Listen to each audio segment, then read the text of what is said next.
Hi guys, it's One Love Ted, and it's time for Ted's afternoon story. I'm reading The Pushcart War by Jean Merrill, which is on many school reading lists. I'm on chapter 22 today.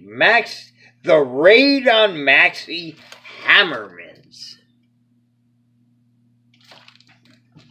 Maxie Hammerman had no warning that the PTAC squad was going to raid his shop.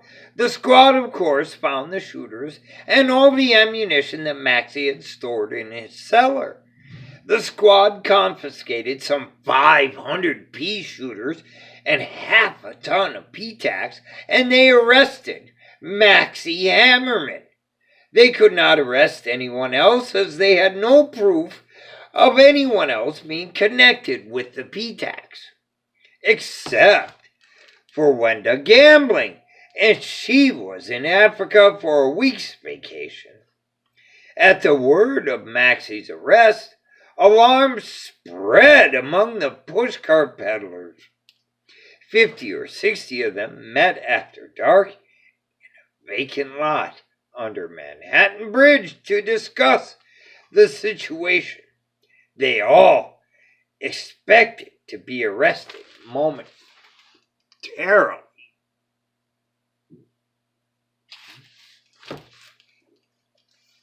What is there to discuss? Asked Papa Barretts. It was a good war while it lasted, but now it's only a matter of time. General Anna, however, refused to panic. What kind of talk am I hearing? She demanded. There is a little capture of some pea shooters, and suddenly everybody is surrendering. This is an army. I shall be general of such an army. It is just that things do not look so good, said Morris, the florist.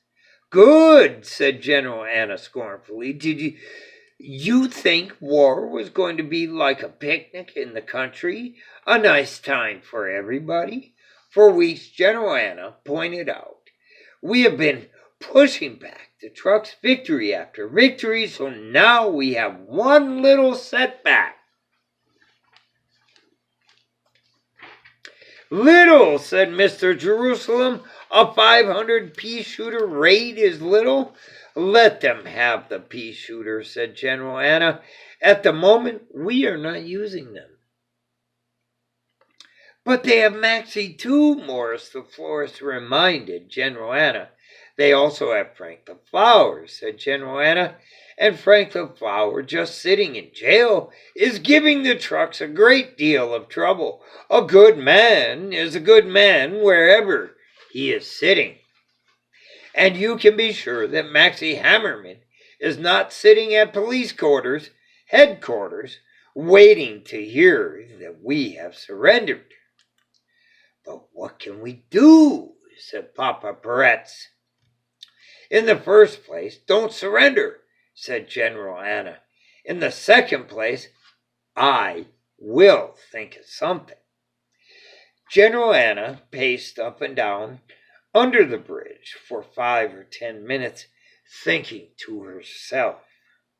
While General Anna was thinking, the confidence of the other peddlers began to return. Eddie Maroney and Carlos gathered up some scrap lumber and built a bonfire.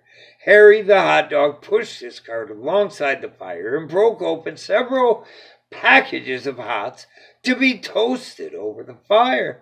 Carlos began to sing a song in Spanish that he said his son had made up. It was called The Boy Who Killed 1,000 Trucks. There were 36 verses, all in Spanish. And everyone joined in on the chorus, which went, bravo, bravo, bravo. Bravo, said General Anna as she joined the others around the campfire. Have you thought of something? Asked Papa Barretts. I am going to communicate with Maxie Hammerman, said General Anna. How? Asked Mr. Jerusalem. I will send him a message in an apple, said General Anna. Lend me your knife, Eddie Maroney. General Anna selected a large apple from her cart, and with Eddie's knife, she carefully cut the core out of the apple. Then she wrote a short message on a piece of paper, stuffed the paper in the apple. She cut a half-inch off the core and pushed the core back into place.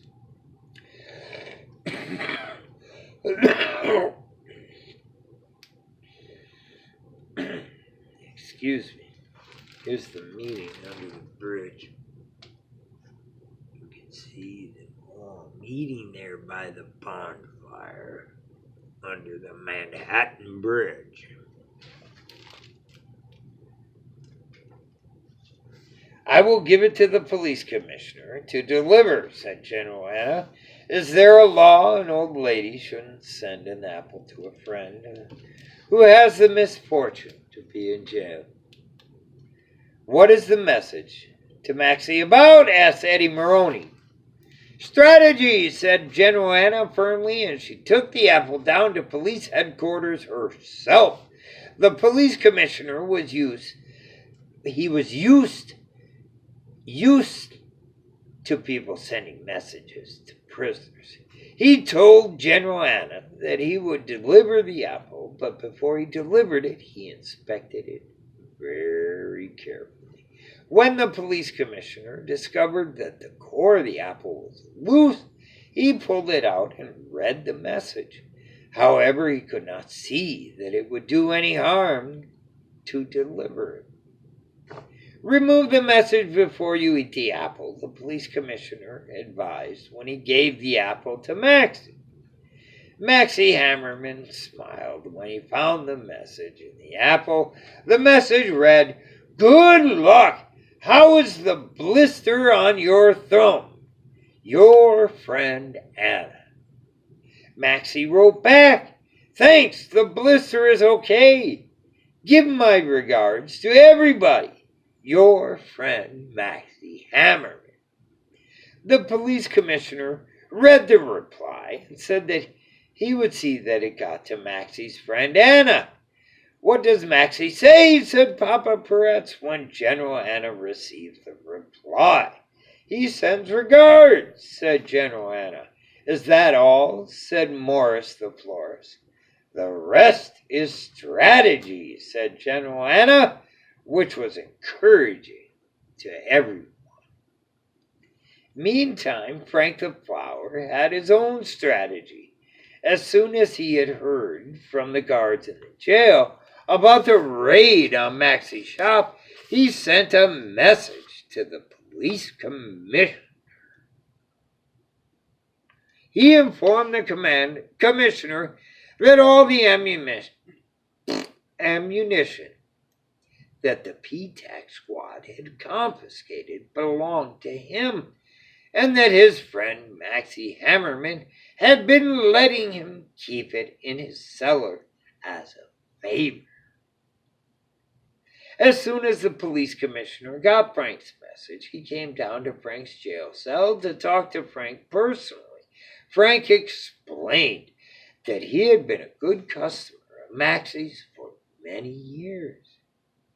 "I have bought 3 pushcarts from Maxie Hammerman," said Frank the Flower, "and he makes all my repairs." The police commissioner was inclined to believe Frank the Flower. It seemed reasonable to the police commissioner that a man who had shot down 18,991 trucks might have 500 pea shooters hidden away somewhere. In addition, the police commissioner was not anxious to find a widespread conspiracy, as that would make him look like a big dope all over again, and also would be a lot of trouble. Unfortunately, the P-TAC squad had found in Maxie's shop not only the ammunition Frank the Flower said belonged to him, but Maxie's big map with the red and gold P-pins in it. The police commissioner had to admit that the map and certain notes that Maxie had made in the margins of the map did look suspicious. The notes Maxie's list of ace shots read: Harry the Hot Dog, 230. Eddie Maroney, 175. Morris the Florist, 175. General Anna, 160 by hand. The police commissioner could not make any sense out of the notes, but he guessed that they were a code that might explain the map. After studying the map for some time, he asked that Maxie Hammerman be brought to his office for questioning.